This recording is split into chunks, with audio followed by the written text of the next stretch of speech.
Hi friends, എല്ലാവർക്കും എൻ്റെ cooking and caring ചാനലിലേക്ക് സ്വാഗതം. ഞാൻ ഇന്നിവിടെ വന്നിരിക്കുന്നത് നമ്മുടെ തന്തൂരി ചിക്കൻ റെസിപ്പിയുമായിട്ടാണ്. നല്ല ടേസ്റ്റി ആയിട്ടുള്ള, നല്ല പുറമേ നല്ല ക്രഞ്ചിയും എന്നാൽ ഉള്ളിൽ നല്ല ജ്യൂസിയുമായിട്ടുള്ള തന്തൂരി ചിക്കൻ എങ്ങനെ ചെയ്യാമെന്നാണ് ഞാൻ ഈ വീഡിയോയിൽ കാണിച്ചു തരുന്നത്. ഇത് എനിക്ക് റിക്വസ്റ്റ് വന്ന ഒരു റെസിപ്പിയാണ്. ഇത് ഞാൻ ചെയ്തിരിക്കുന്നത് നമ്മുടെ LG ഓവനിലാണ്, അതായത് റോട്ടിസറി മോഡ് ഇല്ലാത്ത LG ഓവനിൽ എങ്ങനെ നമ്മുടെ തന്തൂരി ചിക്കൻ ആക്കാം എന്ന വീഡിയോ ആണിത്. നിങ്ങൾ എന്തായാലും എല്ലാവരും ഇത് മുഴുവനായിട്ടും കാണണം.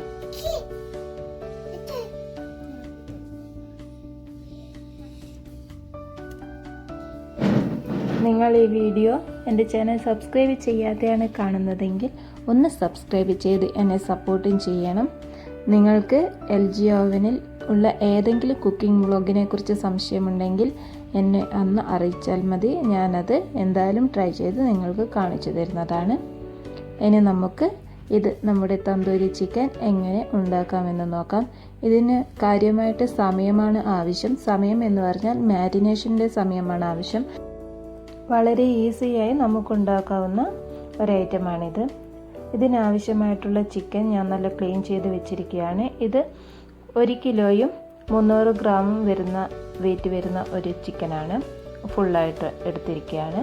ഇനി അതിന് വേണ്ടിയിട്ടുള്ള മസാല മിക്സ് നമുക്കുണ്ടാക്കാം. അതിനു വേണ്ടി ഞാൻ 1 ടേബിൾ സ്പൂൺ ബട്ടർ റൂം ടെമ്പറേച്ചറിലുള്ളതാണ്. അതിൻ്റെ കൂടെ തന്നെ 2 ടേബിൾ സ്പൂൺ കാശ്മീരി മുളക് പൊടിയാണ് ഏറ്റവും നല്ലത്. അപ്പോൾ ചിക്കനിൽ പിടിക്കുമ്പോൾ നല്ല കളറുണ്ടായിരിക്കും കുക്കായി വരുന്ന സമയത്ത്.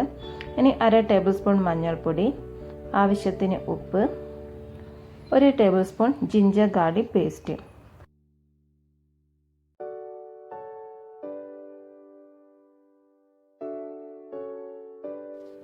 ഇത് മുഴുവനായും നന്നായി ഒന്ന് മിക്സ് ചെയ്തിട്ട് നല്ലൊരു പേസ്റ്റിൻ്റെ പരുവത്തിലാക്കി വെക്കണം. ഇത് നമുക്ക് മാരിനേറ്റ് ചെയ്യാനുള്ള ഒരു പേസ്റ്റാണ്. ഇനി നമുക്ക് ചിക്കൻ ഒരു ടിഷ്യൂ പേപ്പറോ അല്ലെങ്കിൽ നല്ലൊരു തുണിയോ ഉപയോഗിച്ച് നന്നായി ഡ്രൈ ആക്കി എടുക്കണം. അതിനുശേഷം ചിക്കനിലേക്ക് മസാല പെരക്കുന്നതിന് വേണ്ടിയിട്ട് ഇതുപോലെ വരയിടണം. ഇങ്ങനെ ചെരിച്ച് വരയിടുമ്പോഴാണ് ഫ്ലഷിൻ്റെ ഉള്ളിലൊക്കെ നന്നായി മസാല ഇറങ്ങി പിടിക്കത്തുള്ളൂ. അതുപോലെ തന്നെ കാലിൻ്റെ ഭാഗത്തും ഒക്കെ നന്നായി വരയിട്ട് കൊടുക്കണം. വരയിടുമ്പോൾ ശ്രദ്ധിക്കണം, ഇത് സെപ്പറേറ്റ് ആവാതെയും നോക്കണം. ഇപ്പോൾ നന്നായി വരയിട്ടിട്ടുണ്ട്. ഇനി നമ്മൾ മിക്സ് ചെയ്തിട്ടുള്ള ആ പേസ്റ്റ് ചിക്കൻ്റെ എല്ലാ ഭാഗത്തേക്കും നന്നായി തേച്ച് പിടിപ്പിക്കണം. ഈ വരയിട്ട അതിൻ്റെ ഉള്ളിലൊക്കെ നന്നായി തേച്ച് പിടിപ്പിച്ചാൽ മാത്രമേ ചിക്കൻ്റെ ഉള്ളിലൊക്കെ ആ ഒരു പേസ്റ്റിൻ്റെ രുചി ഉണ്ടാകത്തുള്ളൂ. ഇനി നമുക്ക് ഇതിപ്പോൾ നന്നായി പെരക്കി വെച്ചിരിക്കുകയാണ് ചിക്കൻ മുഴുവനായിട്ടും.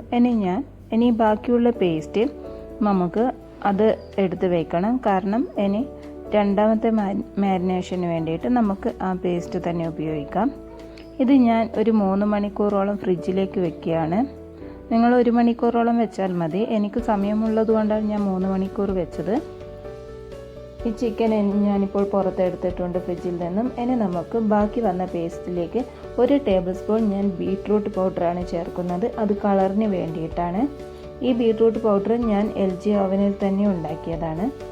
ഇനി അതിലേക്ക് ഞാൻ 2 ടേബിൾ സ്പൂൺ തൈര് ചേർത്ത് കൊടുക്കുകയാണ്. തൈര് നല്ല കട്ടത്തൈരായാൽ നല്ലത്, അല്ല എങ്കിൽ ഇത് ഫ്ലോയിങ് കൺസിസ്റ്റൻസി ആയാൽ ഇത് മാരിനേറ്റ് ചെയ്യുമ്പോൾ നന്നായി ചിക്കനിൽ പിടിക്കത്തില്ല.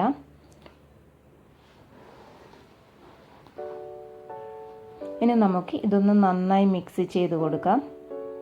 അതിനുശേഷം ഈ മിക്സും നമുക്ക് ഈ ചിക്കനിൽ പെരക്കി വെക്കാം. നന്നായി എല്ലാ ഭാഗത്തും എത്തുന്ന രീതിയിൽ ഒന്ന് കോട്ട് ചെയ്തെടുക്കണം. നമ്മൾ വരച്ച ആ ഒരു വരയുടെ ഉള്ളിലൊക്കെ നന്നായി ഇതിൽ ചെന്നെത്തുന്ന വിധത്തിൽ. കാലിൻ്റെ ആ ഒരു ഇടുക്കിലൊക്കെ നന്നായി ചേർത്ത് കൊടുക്കണം. അല്ല എങ്കിൽ ആ ഭാഗത്തൊന്നും അങ്ങനെ നമ്മുടെ മസാല ചെല്ലത്തില്ല.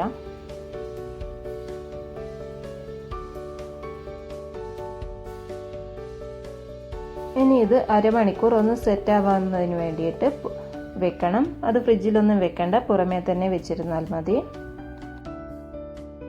നമ്മുടെ ചിക്കൻ ഇപ്പോൾ റെഡി ആയിട്ടുണ്ട്. എന്ന് നമുക്ക് ഇത് ഓവനിലേക്ക് കുക്ക് ചെയ്യാനായി വെക്കാം. നമ്മളിപ്പോൾ ചിക്കൻ ചെയ്യുന്നത് കോമ്പിനേഷൻ മോഡിലാണ്, അതായത് കോംബി മോഡ്. ഇനി അതിൽ മൈക്രോയും കൺവെക്ഷനും ചേർന്നിട്ടുള്ള കോംബി മോഡിലാണ് ചെയ്യുന്നത്. അതുകൊണ്ട് നമ്മളെപ്പോഴും ലോ റാക്കാണ് ഉപയോഗിക്കേണ്ടത്. ഓക്കെ, ആ ചെറിയ കാലുള്ള റാക്ക്. ഈ സ്റ്റീൽ പ്ലേറ്റ് ഞാനിപ്പോൾ ഇവിടെ വെച്ചെന്നേ ഉള്ളൂ. ഇത് നമുക്ക് കോമ്പിനേഷൻ മോഡിൽ ഒരിക്കലും സ്റ്റീൽ പ്ലേറ്റ് ഉപയോഗിക്കാൻ പാടില്ല. എപ്പോഴും ഗ്ലാസ് പ്ലേറ്റ് മാത്രമേ ഉപയോഗിക്കാൻ പാടുള്ളൂ. ഇനി നമുക്ക് ഇതിലേക്ക് ചിക്കൻ വെക്കാം. ഇതിപ്പോൾ ഞാൻ ഓവനിലേക്ക് ചിക്കൻ വെച്ച് കൊടുത്തിട്ടുണ്ട്. നമുക്ക് ഡോർ ക്ലോസ് ചെയ്യാം. അതിനുശേഷം നമുക്ക് കോംബി മോഡ് ആദ്യം ഒന്ന് പ്രസ് ചെയ്യുക. ഇനി നമുക്ക് അതിൻ്റെ ഇൻഡിക്കേറ്ററാണിത്, ഏതാണ് സെലക്ട് ചെയ്യുന്നത് എന്നതിനുള്ളത്. നമുക്ക് ആദ്യം കൺവെക്ഷൻ പ്രസ് ചെയ്യാം, കൺവെക്ഷൻ ബട്ടൺ. ഓക്കെ, അപ്പോൾ 180 ആണ് വന്നിരിക്കുന്നത്. സാധാരണ നമ്മുടെ കൺവെക്ഷൻ്റെ ഹൈ വോൾട്ടേജ് 180 ആണെങ്കിൽ നമുക്ക് കോമ്പിനേഷൻ ചെയ്യുമ്പോൾ മാക്സിമം ഉള്ളത് 230 ആണ്. അത് നമുക്ക് കൂട്ടുന്നതിന് വേണ്ടി ഇവിടെ പ്ലസ് ബട്ടൺ ഉണ്ട്, അത് പ്രസ് ചെയ്ത് കൊടുക്കാം. ഇതാണ് ഹൈ ആയിട്ടുള്ള പവറിൻ്റെ റേഞ്ച്. ഇനി നമുക്ക് കൺവെക്ഷൻ ഓൾറെഡി സെറ്റ് ചെയ്തു. ഇനി നമുക്ക് കുക്ക് ചെയ്യാൻ ആവശ്യമായിട്ടുള്ള മൈക്രോയും ഒന്ന് പ്രസ് ചെയ്യുക. അപ്പോൾ 180 എന്നാണ് കാണിക്കുക. മൈക്രോയുടെ ഹൈ പവർ എന്ന് പറയുന്നത് 180ക്ക് ശേഷം 270യും 360യുമാണ്. വീണ്ടും ആ ബട്ടൺ, മൈക്രോയുടെ ബട്ടൺ തന്നെ പ്രസ് ചെയ്താൽ 180യിലേക്ക് പോകും. അതുകൊണ്ട് ഹൈ പവറായ 360യിലേക്ക് നമുക്ക് അത് കൊണ്ടുവരണം. 2 പ്രാവശ്യം ബട്ടൺ അമർത്തിയതിന് ശേഷം നമുക്ക് ടൈം സെറ്റ് ചെയ്യാം. ഞാനിവിടെ 55 മിനിറ്റാണ് വെക്കുന്നത്. 1 അവർ കംപ്ലീറ്റ് ആക്കിയിട്ട് വെക്കുന്നില്ല. കാരണം 30 മിനിറ്റ് ഒരു സൈഡും പിന്നെ അതിനുശേഷം 30 മിനിറ്റിന് ശേഷം ഒന്ന് തിരിച്ച് വെച്ചതിന് ശേഷം ബാക്ക് സൈഡും 25 മിനിറ്റ് ബാക്ക് സൈഡും കൂടി കുക്ക് ചെയ്യാമെന്നാണ് ഞാൻ കരുതുന്നത്. അതുകൊണ്ട് 55 മിനിറ്റാണ് കൊടുത്തിരിക്കുന്നത്. അത് കോഴിയുടെ വലിപ്പത്തിനനുസരിച്ച് കുക്കിംഗ് ടൈം കൂടും, അതൊന്ന് നിങ്ങൾ ശ്രദ്ധിക്കണം. ഇനി അത് ഓൺ ചെയ്ത് കൊടുത്താൽ മതി. നിങ്ങൾക്ക് ഈ കോമ്പിനേഷൻ എങ്ങനെയാണ് കറക്റ്റ് ചെയ്യുന്നത് എന്ന് മനസ്സിലായെന്ന് ഞാൻ കരുതുന്നു. ഇവിടെ ഞാൻ ചിക്കൻ്റെ അടിയിൽ ഒരു ഗ്ലാസ് പ്ലേറ്റ് ഒന്നും തന്നെ വെച്ചിട്ടില്ല. അതുകൊണ്ട് ടേബിൾ ടോപ്പിലാണ്, എങ്ങനെയായാലും ആ ഗ്ലാസ് ടോപ്പിലാണ് ഇതിൻ്റെ ഫാറ്റൊക്കെ വെള്ളമൊക്കെ താഴെ വന്ന് നിൽക്കുന്നത്. അതുകൊണ്ട് വേണമെങ്കിൽ ഇടയ്ക്ക് നന്നായിട്ട് ഓയിൽ താഴെ വന്നെങ്കിൽ ഒന്ന് എടുത്ത് തുടയ്ക്കാം. ഞാൻ അങ്ങനെ ഇടയ്ക്ക് തുടച്ചു കൊടുത്തിരുന്നു. തുടയ്ക്കേണ്ട സമയത്ത് പെട്ടെന്ന് ഒന്ന് ഡോർ ഓപ്പൺ ചെയ്താൽ മതി. അപ്പോഴത്തേക്കും ഇത് പ്രോസസ് പോസ് ആയിക്കോളും. എന്നിട്ട് തുടച്ചിട്ട് ഡോർ ക്ലോസ് ചെയ്തതിന് ശേഷം ഒന്നുകൂടി സ്റ്റാർട്ട് ബട്ടൺ പ്രസ് ചെയ്താൽ മതി. ഇനി നമുക്ക് ബാക്കി വരുന്ന മസാലയിലേക്ക് കുറച്ച് എണ്ണ ചേർത്ത് കൊടുത്തിട്ട് ഒരു നല്ല മിക്സ് ആക്കിയതിന് ശേഷം ഞാൻ ഒരു ഏകദേശം 15 മിനിറ്റ് ആയപ്പോൾ ആ ചിക്കനിലേക്ക് ഒന്നുകൂടി ഈ മസാല സ്പ്രെഡ് ചെയ്യുകയാണ്.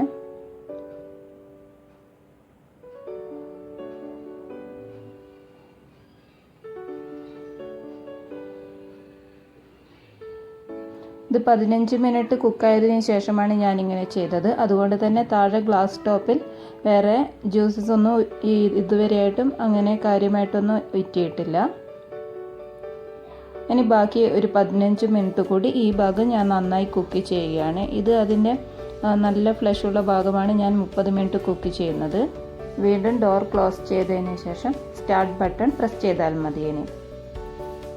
ഇനി ഒരു 15 മിനിറ്റ് കൂടി കഴിഞ്ഞാൽ നമുക്ക് റാക്കോടെ തന്നെ, റാക്ക് നല്ല ചൂടുണ്ടായിരിക്കും, ഗ്ലൗസ് ഇട്ടിട്ട് മാത്രം എടുക്കുക. ചിക്കൻ പുറത്തേക്ക് എടുത്ത് ചിക്കൻ ഒന്ന് മറിച്ച് ഇട്ട് കൊടുത്തതിന് ശേഷം അതിൻ്റെ പിറകുവശത്തും ആ ഒരു മിക്സ് നന്നായി സ്പ്രെഡ് ചെയ്യുക. നന്നായി തേച്ച് പിടിപ്പിച്ചതിന് ശേഷം നമുക്ക് ബാക്കിയുള്ള 25 മിനിറ്റ് ഈ ഭാഗവും കൂടി നന്നായി കുക്ക് ചെയ്യാൻ വേണ്ടിയിട്ട് വെക്കാം. അത് ജസ്റ്റ് ഓവനിലേക്ക് വെച്ചതിന് ശേഷം സ്റ്റാർട്ട് ബട്ടൺ അമർത്തിയാൽ മതി. ഇപ്പോൾ എൻ്റെ 55 മിനിറ്റായി റെഡി ആയിട്ടുണ്ട്. ഇങ്ങനെയാണ് ഗ്ലാസ് ടോപ്പ് ഉള്ളത്. ജസ്റ്റ് ആ പൊടിയൊക്കെ ഇപ്പോൾ തുടച്ചെടുത്തേ ഉള്ളൂ. അതിനുശേഷം ഞാൻ ഓവൻ ഒന്ന് സ്റ്റീം ക്ലീൻ ചെയ്തു. കാരണം ഓയിലിൻ്റെ അംശം എല്ലാ കോർണറിലും ഉണ്ടാവും. അത് നമ്മൾ തുണി ഉപയോഗിച്ച് തുടച്ചാൽ പോവത്തില്ല. എന്നിട്ട് നമുക്ക് ആ ഗ്ലാസ് ടോപ്പ് തണുത്തതിന് ശേഷം പുറത്തെടുത്ത് ഒന്ന് നന്നായി കഴുകിയാൽ മതി. ഇതാ നമ്മുടെ ജ്യൂസി ആയിട്ടുള്ള നല്ല ടേസ്റ്റി ആയിട്ടുള്ള തന്തൂരി ചിക്കൻ റെഡി ആയിട്ടുണ്ട്. നിങ്ങൾക്ക് എല്ലാവർക്കും എൻ്റെ ഈ വീഡിയോ ഇഷ്ടമായെന്ന് കരുതുന്നു. നിങ്ങൾ ഈ റെസിപ്പി എന്തായാലും ട്രൈ ചെയ്ത് നോക്കണം. കാരണം റോട്ടിസറി ഇല്ലാതെ തന്നെ ഇത്ര നല്ല ടേസ്റ്റിൽ നമുക്ക് തന്തൂരി ചിക്കൻ കൺവെക്ഷൻ ഓവനിൽ എങ്ങനെ ഉണ്ടാക്കാമെന്നാണ് ഞാൻ കാണിച്ചിരിക്കുന്നത്. നിങ്ങൾ ഒരു സ്റ്റെപ്പും മിസ്സാക്കി കാണരുത്. കാരണം ടൈമിംഗ് ഒക്കെ അതുപോലെ അഡ്ജസ്റ്റ് ചെയ്ത് വേണം നമ്മളിത് റെഡിയാക്കുന്നതിന് വേണ്ടിയിട്ട്. ഇനി എൻ്റെ ഈ വീഡിയോ നിങ്ങൾക്ക് ഇഷ്ടമായെങ്കിൽ എന്നെ ഒന്ന് സപ്പോർട്ട് ചെയ്യണം. Thanks for watching. ഇനി നമുക്ക് അടുത്ത റെസിപ്പിയുമായി അടുത്തൊരു വീഡിയോയിൽ കാണാം.